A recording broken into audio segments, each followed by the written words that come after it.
¿Ven ahí? Sí se ve. Sí, Sí, se ve. sí, se ve.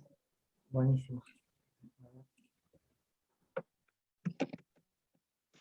¿Ahí se ve en pantalla grande?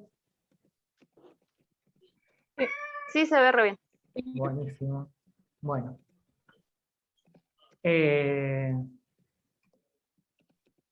A nosotros nos tocó trabajar con el bloque 3 que le habla del encéfalo. El encéfalo es una estructura, como ustedes sabrán, que se encuentra dentro de la cavidad craneal. Y el encéfalo contiene varias estructuras, de las cuales hay 4 principales, que son el cerebro, el cerebelo, el diencéfalo, que contiene el tálamo, el hipotálamo y el epitálamo, y el tronco encefálico, que contiene al bulbo raquídeo, a la protuberancia, o también conocido como puente de Barolio, y al mesencéfalo. ¿Sí?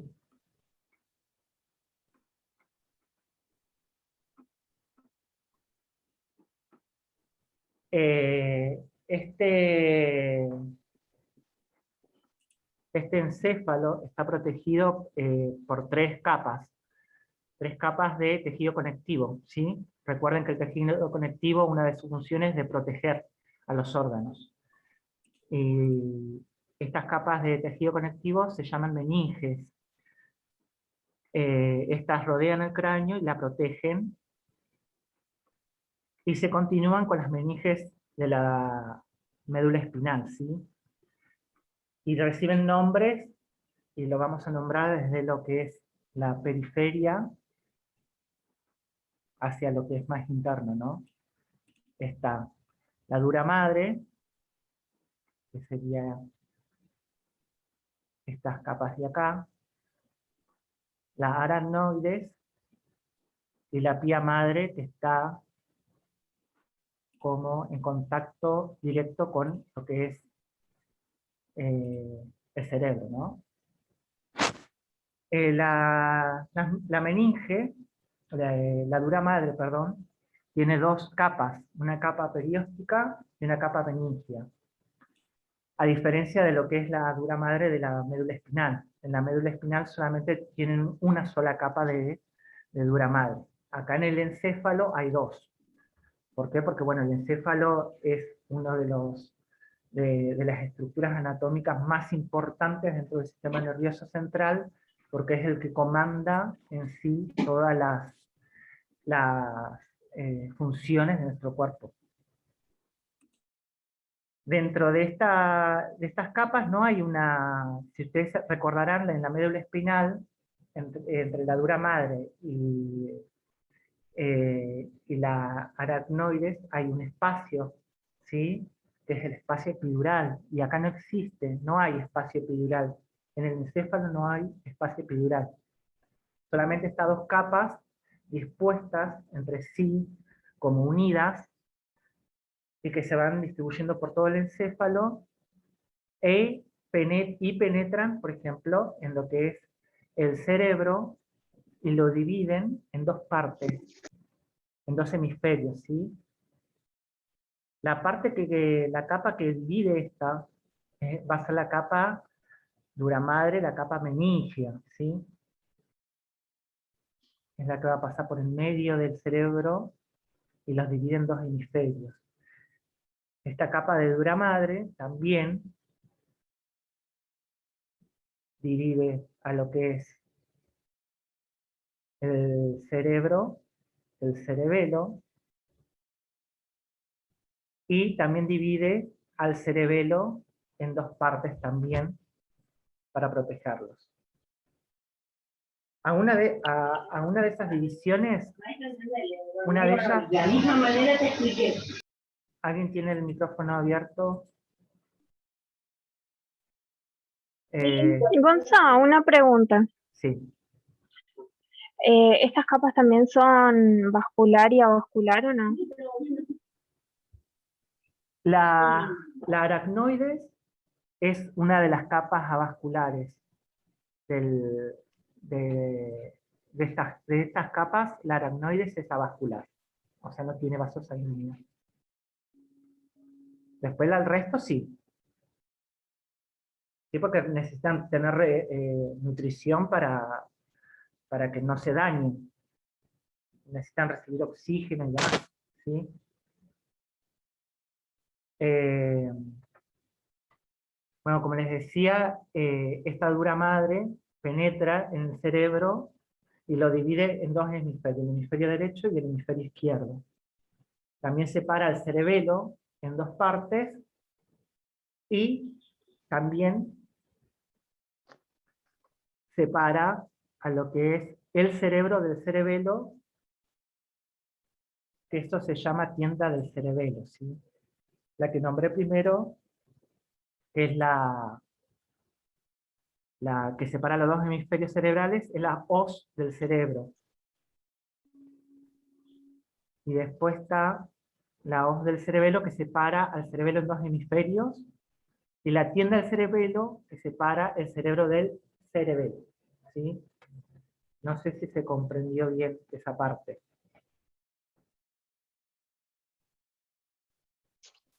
Ustedes me pueden ir interrumpiendo, chicos, también, ¿sí? Si por ahí no entienden o creen que voy muy rápido o me quieren hacer alguna pregunta, hablan y me paran y vamos interactuando. ¿Cómo se llamaría, Gonza, esa división? ¿Os? ¿La del cerebro? Sí, esta que está acá, Ah, la que apunto con el mouse, que es una extensión de la dura madre, pero de la capa meningia, esta separa al cerebro en dos hemisferios. Y a esta capa de dura madre, que pasa por el medio de los dos hemisferios, se le llama hoz del cerebro. gracias. De nada. Bueno. ¿Alguna pregunta más?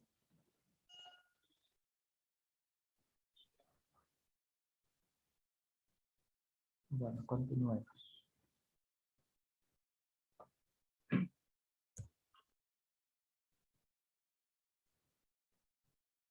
Esperen que se me trabó esta cosa. Ahí.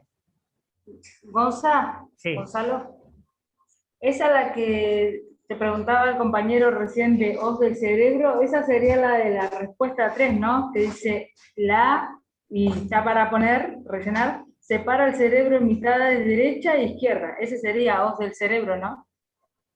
Ya vamos a llegar a esa parte, pero en sí, la hoz del cerebro sí separa a los dos hemisferios, pero hay más partes que separan el cerebro en dos hemisferios y tienen un nombre especial. Es una de las fisuras que vamos a ver que junto con Yo le había puesto fisura longitudinal. ¿Está bien? Es eso, la fisura longitudinal. Bueno, porque me entró la duda ahora que mostraste eso, me había entrado la duda, digo, ¿será hoz del cerebro o será fisura longitudinal? No, fisura longitudinal. Se llama la que separa los dos hemisferios, fisura longitudinal. Ahora, la dura madre también separa al cerebro en dos partes, ¿sí? Pero no tan solamente la dura madre la separa los dos hemisferios. Hay otras estructuras que también lo hacen, pero la principal es la fisura longitudinal.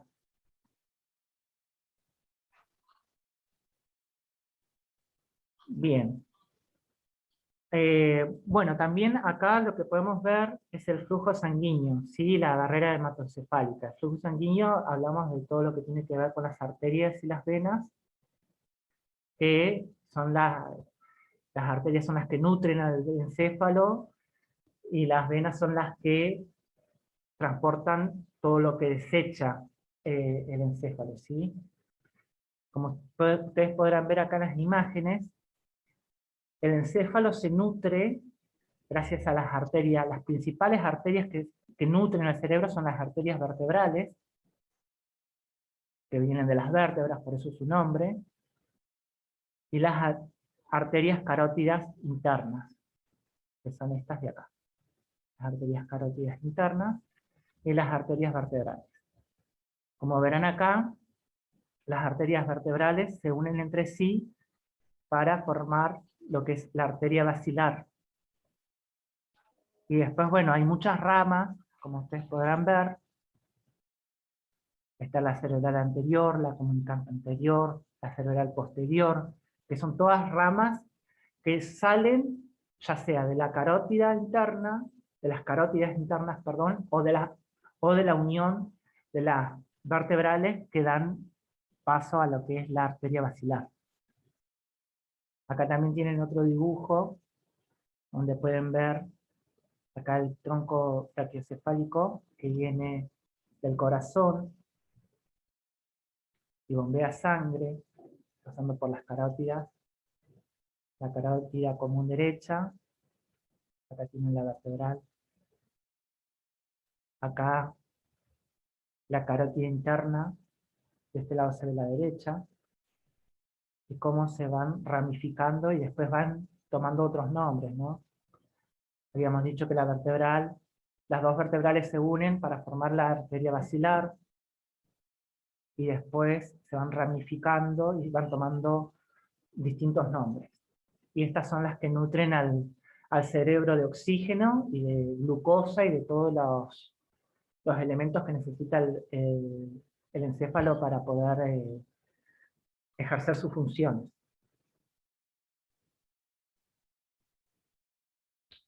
Luego, el encéfalo debe desechar, por ejemplo, el dióxido de carbono, materiales de desecho como urea, creatinina, etcétera, y las desecha a través de las venas, ¿sí? Que retornan al corazón para que esa sangre se oxigene y los desechos vayan a los diferentes órganos para que sean expulsados del cuerpo. Como ustedes podrán ver acá hay, el dibujo les marca los senos cavernosos, los senos sagitales. Los senos son, para que ustedes tengan una idea, es como un drenaje, ¿sí? Es como un drenaje. Ahí el encéfalo va drenando todo lo que desecha y el dióxido de carbono, y estos senos, después las venas, recogen toda esta sangre y la devuelven a lo que es el corazón, ¿sí? Entonces todos estos materiales de desecho, todo, ingresan a los senos y vuelven a lo que es el corazón a través de varias venas, como la vertebral, y luego a lo que son las yugulares. La yugular externa, la yugular interna. Sé que me están escribiendo por el chat, pero yo no alcanzo a leer. Si por ahí, Clara, me querés parar, si hay alguna pregunta y no se animan a hablar, me parás y Dale, responder. Gonza. Sí, igual son otras preguntas y ahí las fui respondiendo, no te preocupes. Ajá, buenísimo. ¿Se va entendiendo hasta acá, chicos? ¿Se va comprendiendo? Sí, profe. Bien. También, así como los otros órganos del cuerpo, el encéfalo necesita mucha protección. Porque imagínense, el encéfalo con la médula espinal serían los jefes del cuerpo. Entonces, yo siempre lo pienso como, no sé, como un presidente o como, por ejemplo, un mafioso. Necesitan una protección de varias cosas que los protejan para que no mueran. Habíamos visto que las meninges protegen al encéfalo, también la protege la cavidad craneal, ¿sí? Y también hay una barrera que se llama la barrera hematoencefálica, que está formada por uniones estrechas, ¿sí? Estas uniones estrechas cierran el espacio entre las células, entre estas células endoteliales. Recuerden que las células endoteliales son células de tejido epitelial. Estas células endoteliales están unidas entre sí por unión estrecha, que cierran el espacio y tienen una membrana basal, como todo tejido epitelial, tiene una membrana basal muy gruesa que los rodea. Los astrocitos, que son estas prolongaciones que ven acá, estos, o por ejemplo acá en blanco, en chico, estos que están acá, tienen como varios, como piecitos vendrían siendo. Bueno, estos astrocitos se disponen en estos capilares sanguíneos, los capilares encefálicos, se disponen de esa forma, rodeando los capilares y secretan sustancias químicas que mantienen la permeabilidad de estas uniones estrechas, ¿sí? ¿Esto por qué ocurre? Porque, bueno, hay sustancias muy dañinas, como por ejemplo, no sé, puedo pensar para la gente que fuma, muchas de las cosas que vienen en la comida, o el aire ambiental, o demás. Entonces, esta barrera tiene que estar muy protegida para que esas sustancias que trae la sangre no pasen a lo que es el tejido nervioso, ¿sí? Y lo dañe.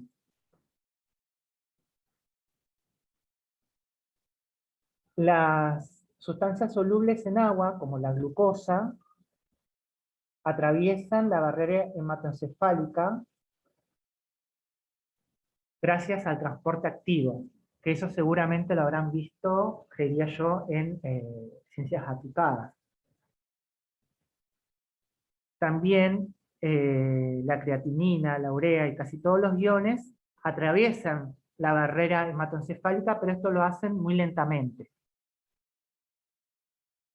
En cambio, las sustancias liposolubles como el oxígeno, el dióxido de carbono, el alcohol, algunos anestésicos, atraviesan la barrera muy fácilmente. Por eso cuando uno, por ejemplo, va a una fiesta y se emborracha, o toma 2 o 3 copas de más, ya está mareado. ¿Por qué? Porque el alcohol es liposoluble y atraviesa muy fácilmente esa barrera que protege al encéfalo.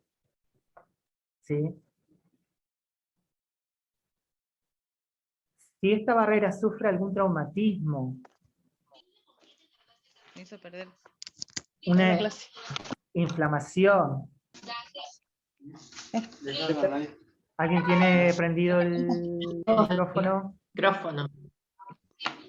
No, no sé quién es porque no... ¿Quién me mostró fotos tuyas pintando las paredes? Estoy pagando todo ese dinero para que vayas a una escuela privada y tú vas y pintas las Mano, paredes. no me deja ver Sonia, quién es. el micrófono. Sonia Quiroz. Todos los días a las 4 de la tarde. Queda entendido. Oh, encima no alcanzo a ver acá. Ahí está. Micrófono. Eh, Ahí lo pongo. Gracias. Gracias.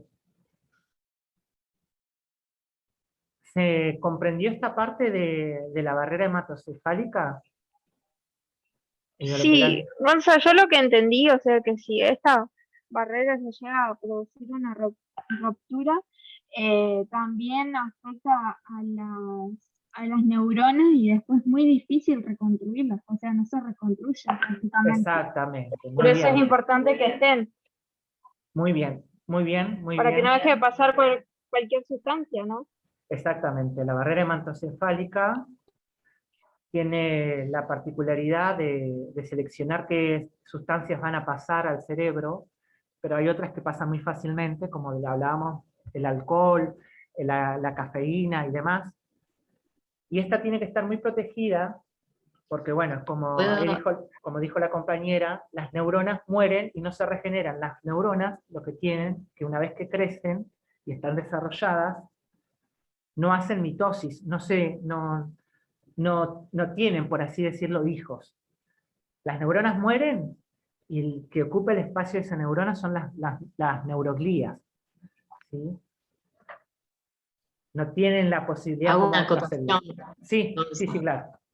La barrera hematoencefálica, aparte de cumplir todas estas funciones que mencionó Gonzalo, al llevar nutrientes, también en el caso de que haya algún patógeno cerca, digamos, esta es la barrera hematoencefálica, es la que de alguna manera intenta limitar el paso de algún patógeno, pero hay veces que no es 100% efectiva, y de alguna manera es la que permite, digamos, no lo permite de manera voluntaria, digamos, sino que cuando se producen los cuadros de meningitis, que la meningitis es un cuadro donde hay una inflamación de las meninges, que son las capas estas que mencionó hace un ratito Gonzalo, el patógeno llega violando esta barrera encefálica. La barrera encefálica no es efectiva frente a ciertos patógenos.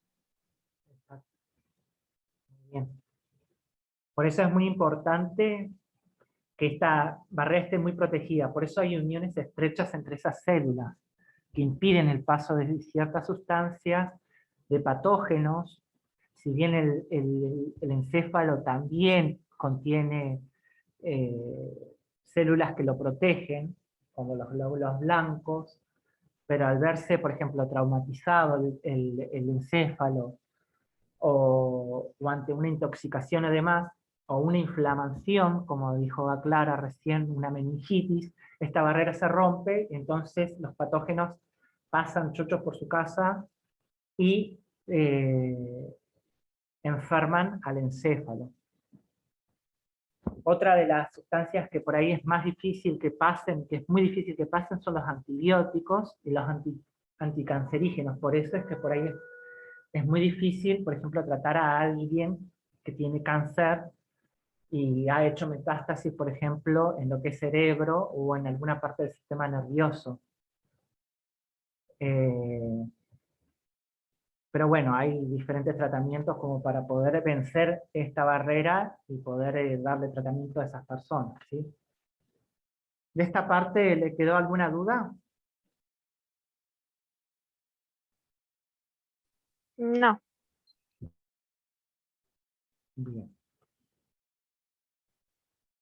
Bueno, acá veo que quedan 3 minutos y 40. Bueno, cualquier cosa se termina, se vuelven a unir, ¿sí?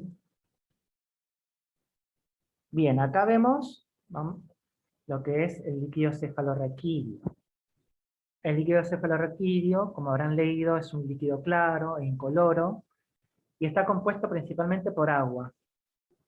Este líquido protege al encéfalo y a la médula espinal de daños físicos y químicos. También transporta oxígeno y glucosa desde la sangre a las neuronas y a la neuroglía, y a las células de la neuroglía, ¿sí?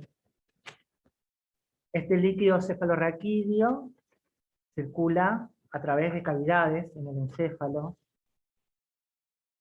y la médula espinal, en el espacio subaracnoideo, que es el espacio que hay entre el aracnoides y la pía madre, ¿sí? Acuérdense que el aracnoides es la capa, la meninge del medio, y la pía madre es la que está en contacto íntimo con el tejido nervioso. Y entre ellas dos hay un espacio que es el espacio subaracnoideo, que es por donde el líquido cefalorraquídeo circula libremente. Este líquido es fabricado en los plexos coroideos de los ventrículos. Los ventrículos son estos que estoy marcando acá, ¿sí? Acá tenemos una de las vistas de los dos ventrículos laterales, del 1 y el 2. Por acá, el tercer ventrículo, el cuarto. Acá también otra visión sería una visión posterior. Los ventrículos laterales, el tercer ventrículo, el cuarto, y esta sería como una foto desde arriba, mirándonos desde arriba, ¿no? Bueno, estos ventrículos laterales se localizan en cada uno de los hemisferios cerebrales y están separados por delante, acá, están separados por una fina capa o una fina membrana que se llama septum pellucidum o septo pelúcido, para decirlo así más fácil. Septo pelúcido.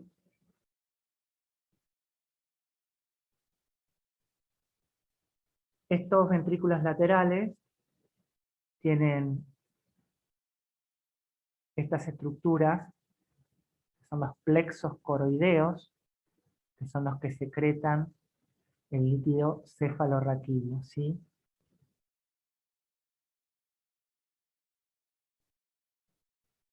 Este líquido, como ustedes habrán leído, tiene tres funciones principales.